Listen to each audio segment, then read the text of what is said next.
I still don't know why the Moonlight Man did this. I'm not scared of ghost stories anymore. The paranormal, demons, or whatever the fuck else, I couldn't care less. Last night, I learnt that real life is terrifying enough on its own. Real people are the ones we should be fearing, not the fictitious bullshit we seek out. I genuinely don't mean this with any disrespect because I adore the horror genre, but what happened to me was the awakening of a lifetime. Evil doesn't need to reside in a religious entity or in the spirits of an alternate dimension. Evil lives within human beings, and I'm here to share my experience. I'm currently visiting my grandmother's hometown. It's ridiculously tiny to say the least, but it's also one of my favourite places to stay in during the summer. I decided to bring along my best friend this summer, and for the sake of anonymity, I'll call her Caroline. We just finished our first year of college, and I thought it'd be a treat if we could spend some time together before we go back in about a month. Because this town is located in the mountains, there are natural pools of water that have formed over hundreds of years. However, the largest pool is man-made and was established about 60 years ago. The water is fresh from the mountains, so you can only imagine how insanely cold it is. Nevertheless, it feels like heaven on hot summer days. Just to set the scene a bit, it's a serene woodsy area that used to be quite rocky. Thanks to natural erosion and the construction of the man-made pool itself, the area isn't too difficult to reach. From my grandma's house, it's about a 5 to 10 minute walk depending on your pacing, on a dirt path. Yesterday night, Caroline begged me to go to this pool with her and take a dip, and I honestly wasn't up for it. This town is as safe as they come, but two young girls walking to a relatively remote area with nothing but towels and flip-flops to defend themselves isn't ideal. Caroline told me that I was just being paranoid and that it would be so fucking beautiful since the moon was full.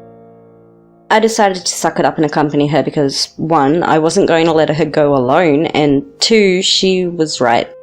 It would be breathtaking. I had never swam there during a full moon, and I could only imagine how lovely the area would look drenched in a haze of pale moonlight. So we changed, told my grandma we'd be back in an hour or so, and went on our merry way. As a preface, the entrance to the pool is reminiscent to a stone balcony. Wood railings were placed on the edges of the balcony for obvious safety reasons, and in order to get inside the pool, you must cross the balcony and go down some stone steps. At the bottom of the steps, there's a flatter area where people usually bring chairs, foldable tables, etc. to sit and relax. That's also where the pool is located. I usually couldn't be bothered to bring such belongings and would just set my things down at the edge of the pool and jump in. That's what Caroline and I were planning to do.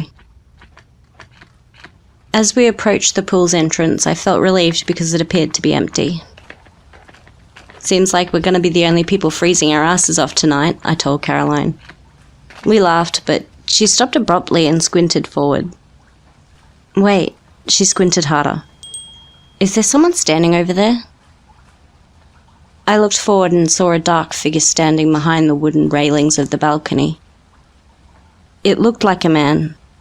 He was eerily still and seemed to be looking down at the pool. I shit you not, if I hadn't known better, I would have thought he was a statue. He wasn't moving a muscle.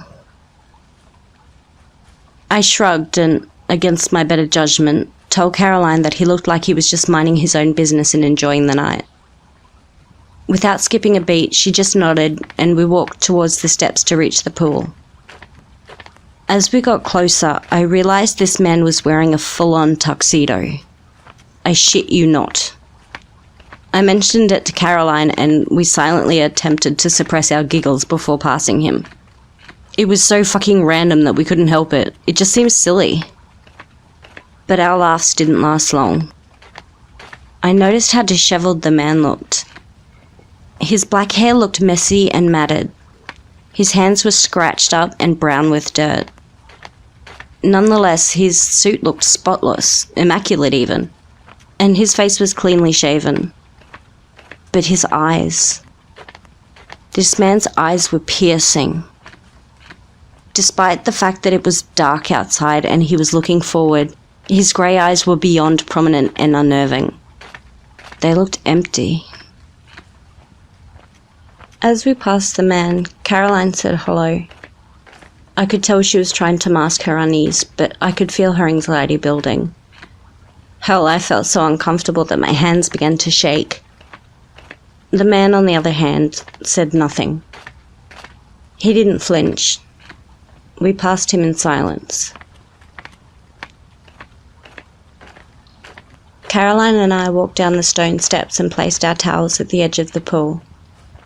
Even though it felt strangely wrong to continue on with our plan for the night, we tried to. So I elbowed Caroline lightly, and we both counted to 3 before jumping in like we usually did.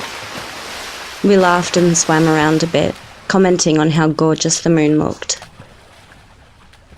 It wasn't even 5 minutes before we heard the man by the wooden railings begin to giggle quietly. He sounded childlike, giggling softly and then pausing, only to continue giggling. But his giggles got louder and louder. Before we knew it, the man was choking on his laughs. To say that he was laughing hysterically would have been an absolute understatement. He stopped abruptly. Caroline and I were paralysed with confusion and fear. He looked directly at us and smiled. 1, he whispered melodically. 2, he raised his voice.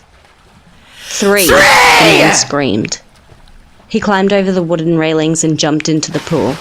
Before we could process exactly what was going on, the man began swimming straight towards us. Without hesitation, Caroline and I swam as quickly as possible to the opposite side of the pool. We climbed out desperately, completely disregarding our belongings, and ran up the stone steps. Like a complete fucking idiot, I slipped and scraped my leg raw, but that didn't stop me. I wasn't about to be violated or killed by some fucking lunatic. I stood and looked only for a moment to see where the man was. Before I continued running back with Caroline, I saw the man floating on the water. The man was still once again. As he floated, arms and legs wide open, he looked at the moon and smiled his unnaturally wide smile. Caroline and I could hear him laughing to himself as we continued to run barefoot back to my grandma's house.